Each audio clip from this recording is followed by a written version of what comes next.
বল টেস্টে চলছে ব্যাটারদের রাজত্ব, বাংলাদেশের সাথে সমান তালে লড়ছে শ্রীলঙ্কা। ভেন্যু বাড়ছে বিপিএল এ, ভাবনায় বরিশাল রাজশাহী। বিসিএল এ বিদেশি দলের অংশগ্রহণ চাই বিসিবি।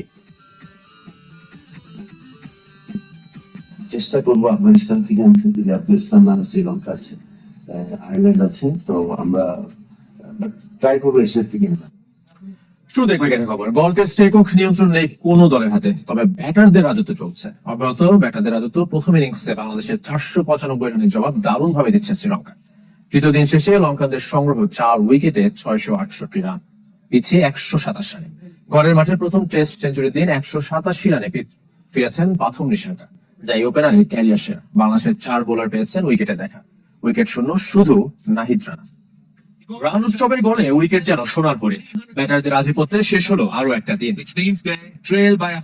লঙ্কানদের 6 ব্যাটার এদিন খেলেছেন 93 ওভার, ড্রয়ের পথে এগুচ্ছে 2 ম্যাচ সিরিজের প্রথম টি। গল যেন ব্যাটারদের রান খরা কাটানোর মঞ্চ। সে তালিকায় এবার যোগ হলো প্রথম নিশাঙ্কার নাম। টেস্ট ক্যারিয়ারে ঘরের মাঠে প্রথম সেঞ্চুরির দিন খেলেছেন, ক্যারিয়ার সেরা ইনিংস। তবে আক্ষেপ মাত্র 13 রানের জন্য বঞ্চিত এই শতকের। টেস্টে তৃতীয় শতকের পথে নিশাঙ্কা জুটি করেছেন 4 ব্যাটারের সাথে। দীনেশ চান্দিমলের সঙ্গে 157 রানের পার্টনারশিপ দিনের হাইলাইটস। টানা 3 টেস্টে হাফ সেঞ্চুরি তুলে বুড়ো হারের ভেলকি চলছে চান্দিওয়ালে। শেষ টেস্টে ব্যাট হাতে নেমেছিলেন অ্যাঞ্জেলো ম্যাথুস। লঙ্কান গ্রেটকে সম্মান জানাতে ভুলেনি টিম বাংলাদেশ, দিয়েছে গার্ড অব অনার। মুমিনুল হকের বলে বিদায় নেওয়ার আগে তার 39 রানের ইনিংস ছিল 3-4 ও 1 ওভার বাউন্ডারি। দ্বিতীয় ইনিংসে ব্যাট করার সুযোগ না পেলে এটাই শেষবার। টাইগারদের 5 বোলারের মধ্যে 4 জন পেয়েছেন উইকেটের দেখা। দিনের শুরুতে ব্যাট করতে নেমে 11 রান যোগ করেন 2 টাইগার টেল এন্ডার নাহিদ রানা ও হাসান মাহমুদ। তাতে বাংলাদেশের ইনিংস থামে 495। আগামী বছরের শুরুতে মাঠে গড়াবে বাংলাদেশ ক্রিকেট লিগ। প্রতিযোগিতা বাড়ানোর জন্য এবার বিসিএল এ খেলতে পারে দেশের বাইরের দল, এমনটাই জানিয়েছেন বিসিবির পরিচালক আকরাম খান। পাশাপাশি টেস্ট ক্রিকেটের 25 বছর পূর্তি উপলক্ষে বিসিবির বর্ণাঢ্য আয়োজনের কথাও জানালেন এই পরিচালক। লাল বলের ক্রিকেটে দেশের অন্যতম গুরুত্বপূর্ণ আসর বাংলাদেশ ক্রিকেট লিগ। ফ্র্যাঞ্চাইজি ভিত্তিক দেশের একমাত্র এই 4 দিনের টুর্নামেন্ট দিয়ে টেস্ট ম্যাচের প্রস্তুতি সারেন ক্রিকেটাররা। গেল মে মাসে এই আসর শুরুর কথা থাকলেও গরম ও আন্তর্জাতিক সিরিজ থাকায় সেটা সম্ভব হয়নি। অবশেষে মাঠে গড়াতে যাচ্ছে বাংলাদেশ ক্রিকেট লিগ। আগামী বছরের শুরুতেই মাঠে গড়াবে বিসিএল। বিসিএল এ প্রতিদ্বন্দ্বিতা করে north zone, east zone, south zone ও সেন্ট্রাল জোন, এই 4 দল। এবার প্রতিযোগিতা বাড়ানোর উদ্দেশ্যে দেশের দলের পাশাপাশি দেশের বাইরের দলকে আনার পরিকল্পনা নিয়েছে বিসিবি। স্পন্সর পেলে খেলা হবে গোলাপি বলে। আমরা মেইতে আমাদের বিসিএল হওয়ার কথা ছিল, আমরা চিন্তা ভাবনা করেছি যে এটা নেক্সটের শুরুতে করবো। বাংলাদেশ থেকে 3টা টিম করে একটা বাইরে থেকে এই টিম টাইপের একটা টিম এনে এটা কম্পিটিশনটা বেশি হবে। চেষ্টা করবো আফগানিস্তান থেকে আনতে, যদি আফগানিস্তান না শ্রীলঙ্কা আছে, আয়ারল্যান্ড আছে। 26 জুন টেস্ট টাইমিংয়ে নিজেদের 25 বছর পূর্তি করবে বাংলাদেশ। টেস্ট ক্রিকেটে রজত জয়ন্তী উপলক্ষে প্রত্যেক বিভাগে বর্ণাঢ্য আয়োজনের উদ্যোগ নিয়েছে বিসিবি। আছে ডেট করা আছে, প্রত্যেকটা ডিভিশনে আমরা করছি। আমরা যে টেস্টের 25 বছর হয়েছে সেটা মানুষদের সঙ্গে করে নিতে চাচ্ছি। যারা ক্রিকেটার আছে ওদেরকে এনকারেজ করার একটা সুযোগ পেয়েছি। শ্রীলঙ্কা সিরিজ থাকায় এই আয়োজনে অংশ নেওয়া হবে না শান্ত মিরাজদের। ক্যারিয়ারের একেবারে শেষ প্রান্তে এসে দলে নিজের ভূমিকাও বদলে নিয়েছেন মুশফিকুর রহিম। আন্তর্জাতিক ক্রিকেটে 20 বছর পার করা এই ক্রিকেটার 38 বছর বয়সে গড়েছেন রেকর্ড। বাংলাদেশের হয়ে মুশি এখন আন্তর্জাতিক ক্রিকেটে সবচেয়ে বেশি রান করা ক্রিকেটার।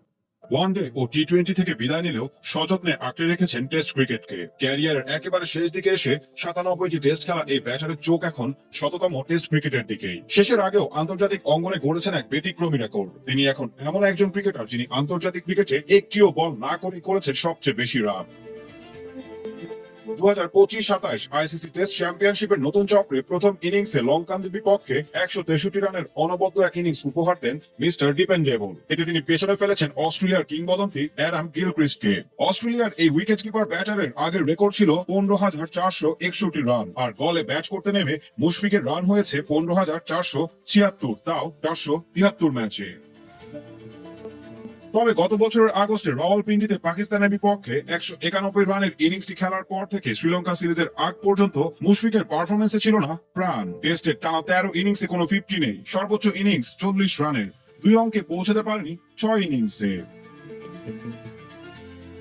দুই দশকের ক্যারিয়ারে 2013 সালে শ্রীলঙ্কার গলেই প্রথম বাংলাদেশী হিসেবে ডাবল সেঞ্চুরির দেখা পেয়েছিলেন। জিম্বাবুয়ের বিপক্ষে মিরপুরে আরো 2টি ডাবল সেঞ্চুরি করেন তিনি। বাংলাদেশের হয়ে এমন কীর্তি আর কারোরই নেই।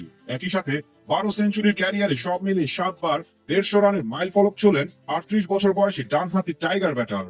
এদিকে দীর্ঘ 18 মাস পর টেস্ট ক্রিকেটে আলো ছড়ানো অধিনায়ক নাজমুল হোসেন শান্ত। শ্রীলঙ্কার বিপক্ষে দলের প্রথম ইনিংসে চতুর্থ উইকেটে মুশফিকুর রহিমের সঙ্গে করেন 264 রানের ইনিংস। ক্যারিয়ারের ষষ্ঠ টেস্ট সেঞ্চুরির সময় তিনি করেন 148 রান। একই সাথে বাংলাদেশের দশম ব্যাটসম্যান হিসেবে টেস্টে 2000 রানের মাইল ফলক ছুঁয়েছেন শান্ত। অস্ট্রেলিয়ার ফ্রাঞ্চাইজি টি-20 টুর্নামেন্ট বিগ ব্যাশের আগের মৌসুমে হোবার্টে হারিকেন্সে খেলার সুযোগ পেয়েছিলেন বাংলাদেশের leg spinner Rishad Hossain. BCB থেকে এনওসি পাওয়ার কথা থাকলেও বিপিএল এর সূচির সঙ্গে সাংঘর্ষিক হওয়ায় শেষ পর্যন্ত খেলা হয়নি তার। সেবার রিশাদকে ছাড়াই চ্যাম্পিয়ন হয়েছিল Hobart Hurricanes. Tiger spin all-rounder আগের মৌসুমে খেলতে না পারলেও আসন্ন মৌসুমে আবারও সুযোগ পাচ্ছেন বিগ ব্যাশ মাতানোর। আসন্ন মৌসুমের জন্য এবারও রিশাদকে ধরে রেখেছে ডিফেন্ডিং চ্যাম্পিয়নরা। বৃহস্পতিবার 19 জুন সামাজিক যোগাযোগ মাধ্যমে নিজেদের অফিসিয়াল ফেসবুক পেজে এক পোস্টে বিষয়টি নিশ্চিত করেছে ফ্রাঞ্চাইজিটি। এবার যদি রিশাদ বিসিবি থেকে এনওসি পায় তাহলে প্রথমবারের মতো বিগ ব্যাশে খেলবেন এই টাইগার লেগ স্পিনার। অস্ট্রেলিয়ার ঘরোয়া ক্রিকেটের সবচেয়ে জনপ্রিয় ফ্রাঞ্চাইজি টুর্নামেন্ট বিগ ব্যাশ।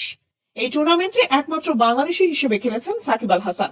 সাবেক টাইগার বিশ্বসেরা অলরাউন্ডার অ্যাডিলেড স্ট্রাইকার্স এবং মেলবোর্ন রেনেগেটসে খেলেছিলেন। 2024 টি-20 বিশ্বকাপে বল হাতে আলো ছড়িয়ে দারুণ সুনাম কুড়ান রিশাদ। এরপর থেকেই ডাক আসতে থাকে নানা দেশের ফ্রাঞ্চাইজি লিগ থেকে।